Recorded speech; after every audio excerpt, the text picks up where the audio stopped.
right, so good evening. Thanks for having me. Thanks again, Matt. Introduction.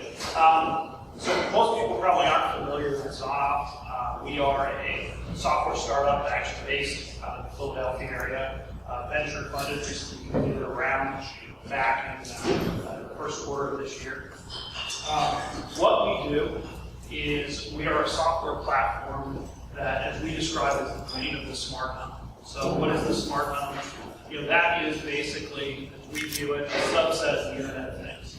Obviously, Internet of Things is a huge, all-encompassing term that talks about connecting devices to the Internet in a broad way. What we talk about specifically with the smart home is taking those devices, obviously in a residential environment, and then doing more than just connecting them to the Internet, but really bringing some intelligence, some intuitiveness to them by making them smarter together, bringing them together, layering a level of intelligence to make those devices talk to each other, and ultimately, have the some of the parts be greater as a whole. And when we look at the market, the smart home itself has been around for a long time.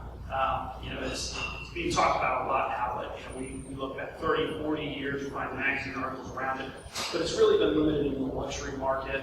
High-end companies like Restaurant Amex, they're doing that. Control 4, who's actually recently filed has been a leader in bringing it down market. When you say down market, that's like a $10,000 install or something's home.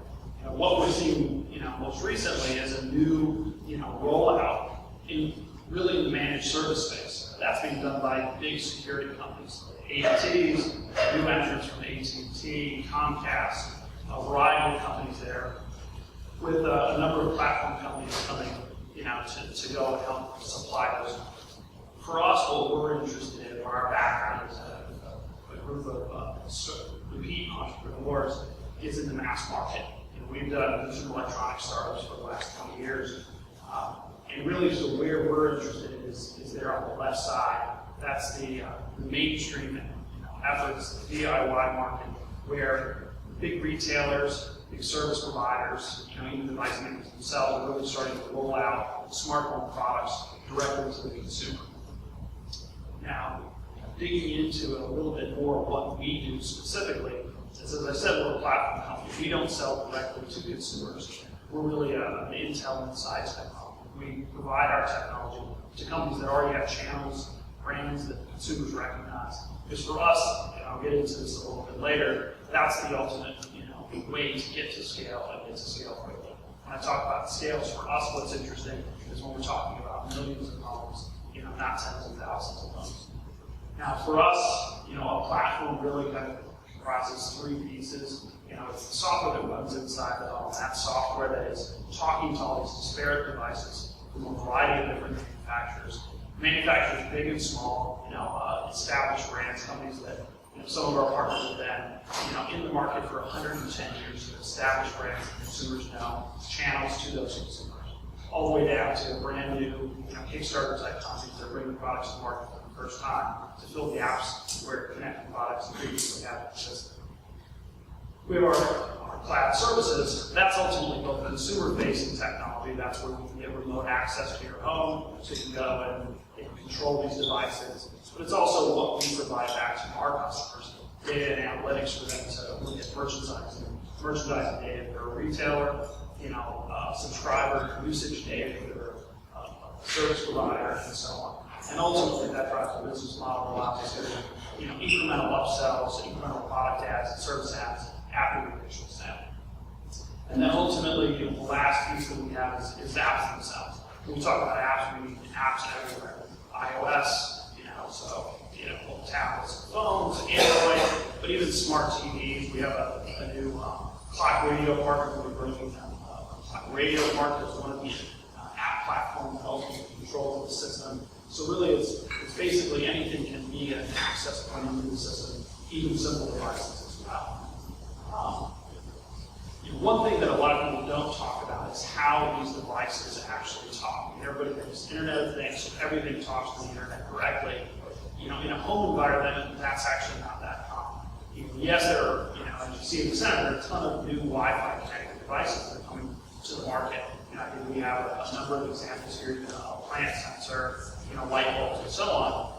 But what you also find is that there are a number of situations, whether it's sensors that need a 5 or 10-year battery life, or door locks that again can't support a Wi-Fi based on 4 AA batteries for 2 years, that other radios and protocols are brought to bear.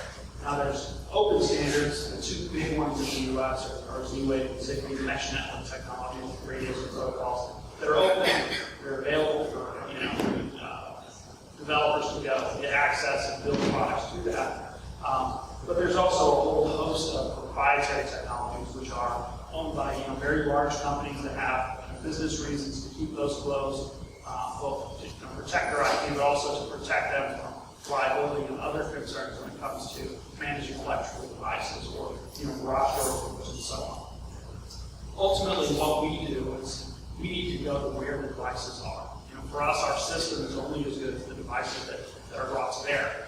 Fortunately, what we're finding is that there are literally thousands of connected devices that are interesting, that are being brought to market, but they're being brought to market using a whole variety of standards and protocols. So for us, a big part of our solution is to talk to everything and bring that to bear, and bring it in a way that each of these vendors can both make their product work, but also differentiate their product. And that's one of the things that we found to be very important, is that these manufacturers don't want their products to just become commodities. A light switch manufacturer, they think their product is the greatest light switch ever. And for most normal people, they look at it as it goes on and off.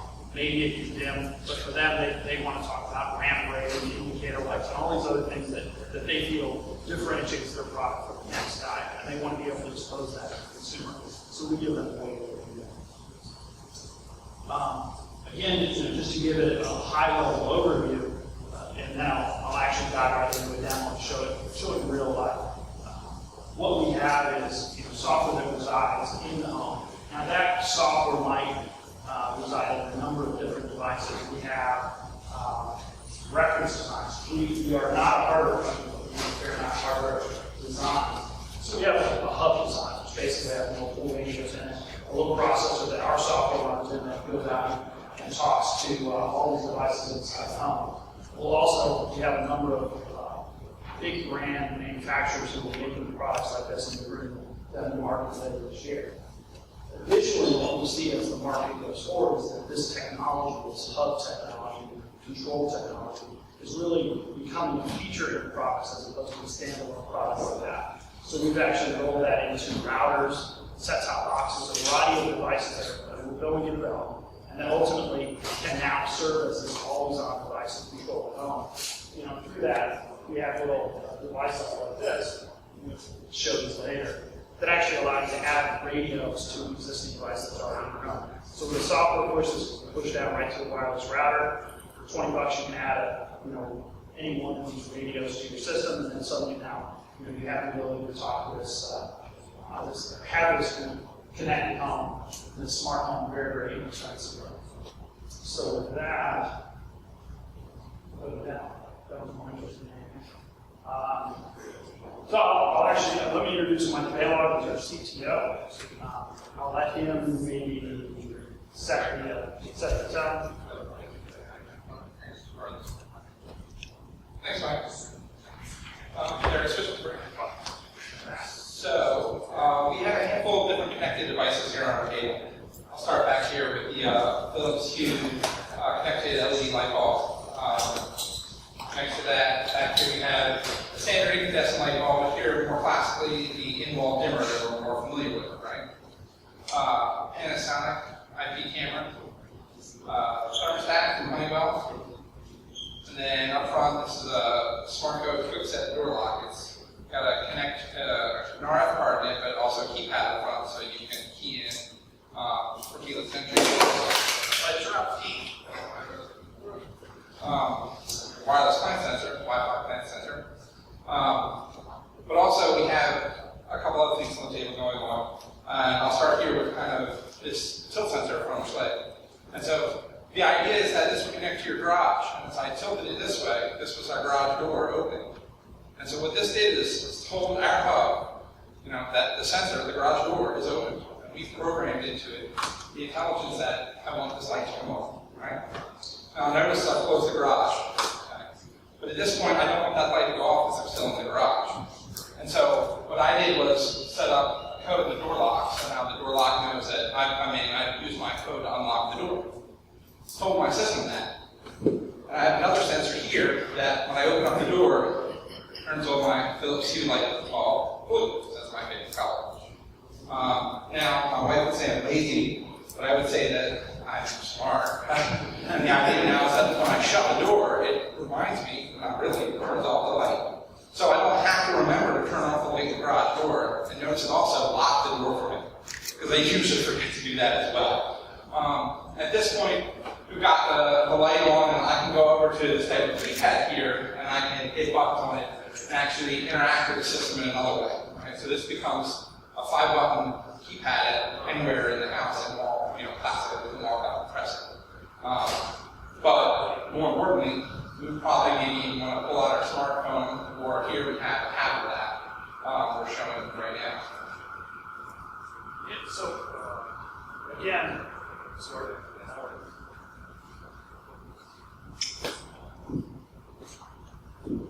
So all of the interactions that you've seen here, of course, are fairly straightforward, but they're automatic. And this is all stuff that's set up. No programming is necessary by the consumer. They don't have to write any code. They don't have to download any apps. It's basically something as simple as picking a couple items inside the user interface, or even just taking recommendations that come from our cloud solution based on what homes similar to yours might do, or a system like yours, has been preset with some recommendations. Now ultimately, there you've got these very basic applications and interfaces, just push buttons, door opening, and so on. Here what we're showing is actually a reference app that basically has more sophisticated functionality. So I can go in and of course do basic things like control the different lights that I was just showing, turn them off, turn them down, all kinds of basic things. I can lock and unlock the doors. I can set sophisticated schedules where my dog walk can just come in on Saturdays. Dive into that. I can adjust my thermostat, so I can say, okay, it's a little warm, I'm going to go and take it up. That thermostat just got adjusted. Now again, from a platform perspective, what we're seeing is that the application itself doesn't know if it's talking to Z-Wave, Zigbee, or Wi-Fi, or any of these devices. It's basically just talking to the thermostat. So we really have removed any of the complexity from an application perspective around how to talk to devices and how to get them in there. Now again, I can look at cameras and so on. The key for us is to be able to bring in as many devices from many different manufacturers, again, whether they're big or small, into the system itself. And using this application as well as an opportunity to really educate the consumers on all the things they may not yet have. And what we're finding getting to the mass market is that consumers don't know what they don't know.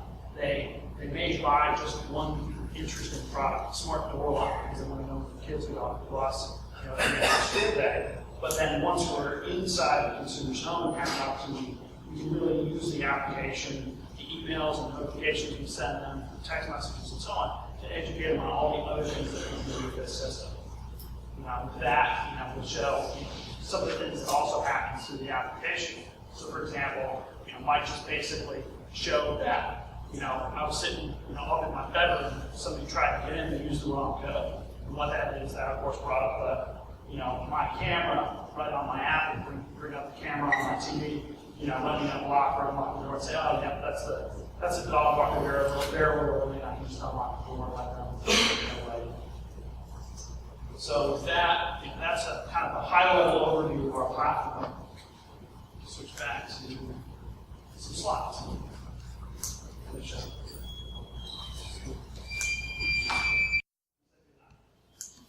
The door shut.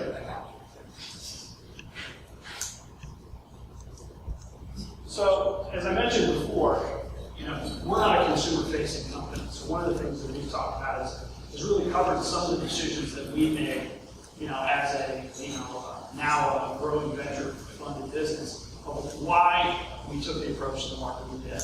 What you see is whether it's on Kickstarter or guys like Next Labs who raised literally over $100 million, where they've gone off and said they wanted to be a hardware company, they wanted to go create a consumer demand. What we found is for a lot of this technology, creating a consumer demand is a very, very expensive proposition. To get past just the early adopter market, you really need to go raise an enormous sum of money. It takes a lot of time to really drive into that, middle America kind of consciousness as far as this product goes. And when you're talking about people's homes, a big part of it is when you get past that, this tech leads, is getting that confidence that these products are going to work, that these products that they're going to, they may want to go replace something that's existing. It's a brand that they trust. It's a brand that they're familiar with. They've been in their home before. Whether it's like a quick set, a wall from the door lock, Honeywell from the thermostat, a lift master from the garage door. That also comes in a lot of reliability and other issues related to that. So for us, our path to market is we take this technology and provide it to big name companies that already have those channels established with the consumer. Whether that's device manufacturers that sell through a variety of channels. We have companies that will be launching the new home construction market, for example, later this year. We also sell to large retailers. What you'll find is major retailers, across all different categories, are launching platforms for this smart home, connected home space, over the next 6 to 12 months, and we'll have solutions in that area, as well as with service providers. Service providers, cable, satellite, telco, wireless carriers, all of them have channels to consumers, brands to consumers that are looking to bring platforms like that. So for us, that was the way we could get to those millions of homes as quickly as we could. Now, rather than building hardware, we're working with hardware partners that are making all these devices, but ultimately have gone down the path of taking this technology and enabling, mass market brands, big consumer electronics companies, big router companies to actually manufacture these devices, because they've already, established the logistics that are necessary. They have the capital to go build 50,000 units for an initial stocking order from a Walmart or something like that. That type of capital expenditures are really significant when we're talking to a mass market. With the advent of this big push recently in hardware, it's tremendous. You can do prototyping, you can do some amazing things as far as getting products to market very quickly. We do it all the time. But fundamentally, when it really talks about getting to the mass market where you're shipping 100,000 units a month, that type of number, you're still talking about enormous sums of money, logistical challenges to go manage that. And so for us, we left that to folks that do that every day. And then, last but not least, we talk about, how are we going to sell this to the consumer? Getting past mass market, or getting past the early adopters to the mass market, in and of itself is a challenge. But what's the right way where consumers are going to go out and buy this technology? And for us, the answer was, we don't know yet. It's still too early. So for us, there's no one way that's the right way. There's lots of ways that will emerge, and we'll see how over time it also, as I said, we're going through partners selling into new home construction. We're selling into service providers that will offer this as an add-on tier to the cable bill, your phone bill, your internet connection, as well as retail. So you don't walk into a big box retail store, buy a kit for $100, take it home, and monthly fee, be off to the races and ready to go take this product to market. What we're finding is that all of these are valid channels, and the only way to really tackle all of that is to do it with scale, is to do it through partnerships. Now, to just kind of summarize, what we're seeing is, this market is really exploding. We're in a fortunate position where literally we can't hire people fast enough. We're getting, we have no output sales. We're getting hit very heavily by, major retailers, major service providers that all want to launch this platform. We launched it yesterday. So from that perspective, from that market side, it's really going great. Now, one of the things that where that works out is every one of these partners that we're launching with are looking for innovative, interesting devices to go fill out their space. We have customers that we're launching with 20 to 30 products in store, and literally adding hundreds of products online that they can sell immediately to consumers if they can find an interesting product. So there's big name companies that are out making these products, but there's there's constantly new gaps that we find. So, as Mike dropped on the floor, one of our partners that provides you guys with their, Wi-Fi plant sensors that's integrated. So for us, we have an open net device SDK that allows us to integrate devices very, very quickly. Whether we do it or our partner does it. So, anybody that is building connected devices, we want to talk to them because we have people who want to sell it to consumers.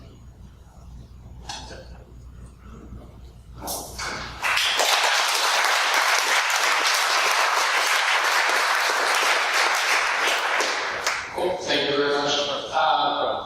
Tell us early products and technologies standpoint, some of the really, really hard stuff that you guys faced and that you solved, and sort of inspire us with the hardship stories.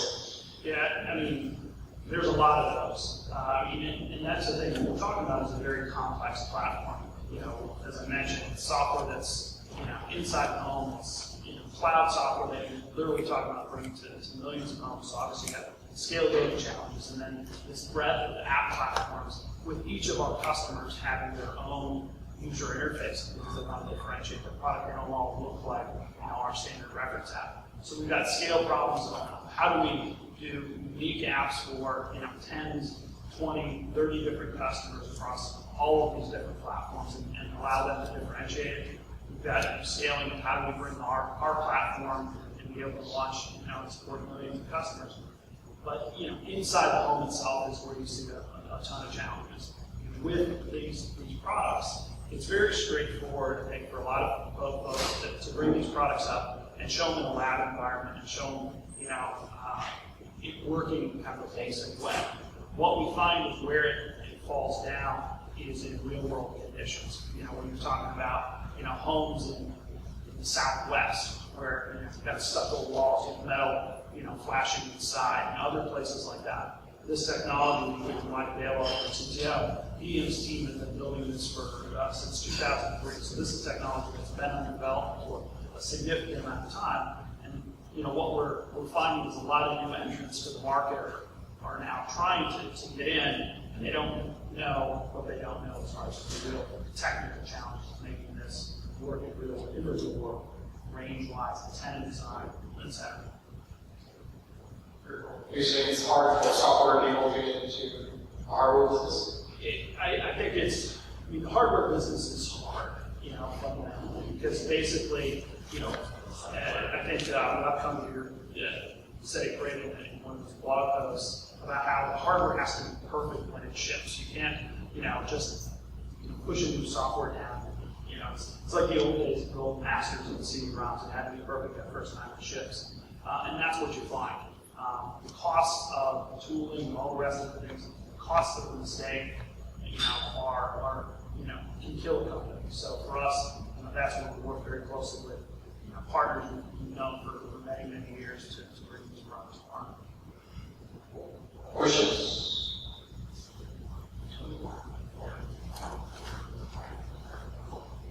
This is brief, but I think it makes sense that you're doing an OEM strategy. But the question I would have to ask is, what kind of competition are you facing with the OEMs to try and get, let's say, these dangerous smart home system actions? So I couldn't quite hear that. What is it? You're taking an OEM strategy. I'm presuming that there are probably other firms that are also taking similar strategies. So I'm wondering, what degree of competition are you finding there? Are there a lot of companies that are following your strategy, or do you have this pretty much like a first mover? There are a few companies that are really in the platform space. That are trying to sell not under their own brand. The bulk of them are really trying to sell into the security space specifically. Powering solutions for AT&T and companies like that. And that's a very different market than what we're looking at. That's a subset of the market. It's an expensive monthly fee, 3-year commitment typically. But what it also is there's a tremendous amount of liability and requirements and certifications that are necessary to deliver that type of platform. We kind of look at that model as like a traditional cable TV model versus what we're doing, which is really more of an over-the-top YouTube type model, basically leveraging the bring your own broadband kind of approach. From that perspective, most of the folks that are entering that space are trying to do it by building their own brand, building hardware, trying to go into the market, really through an early adopter type market. I mean, for us in this space, and the early adopters have been using this technology, in X10 for 15 or 20 years. There's been tons of platforms for early adopters available. What we're finding is it's really time for the mass market, so that's really where we're headed right away. One more quickly. It's on for Jane. As you look at these, are you work with? Fred, name, yeah. Okay. Sorry, Freddie Cedar with Goldman Sachs. One of the things that you sort of use, you get an idea of how mature the different hardware and platforms are. Forces you begin to aggregate a lot of this information and integrate. You get a sense of how secure the platforms are. You become a weak point for security. What do you especially DEFCON coming up next week? Are you breathing easy? Do you have a positive outlook, or are we now able to case homes on a sort of on a massive scale, and earlier becomes a lot easier? It's not just I have to go over your PC; it's I have to go over your home. Are you concerned at all about this? Have you started to address it in your platform? Well, security and privacy are two areas that are really critical to this space, and I think this is really one of the things that separates our approach from a lot of these other, kind of new entrants that are coming. We've had folks ask us, what's your approach, and they talk to some of the new startups that are taking their product direct to consumer, and the approach to consumers is, well, trust us, we're a startup, I'm sure we put a lot of time into making it really, secure. For us, because we're having, I think our smallest company is over $1 billion revenue, that customer, their brands matter, their liabilities are enormous, and so the security audits that they put us through and the amount of digging that they need to make sure that we've done our homework right is extraordinary. So, Mike has the stars to prove it.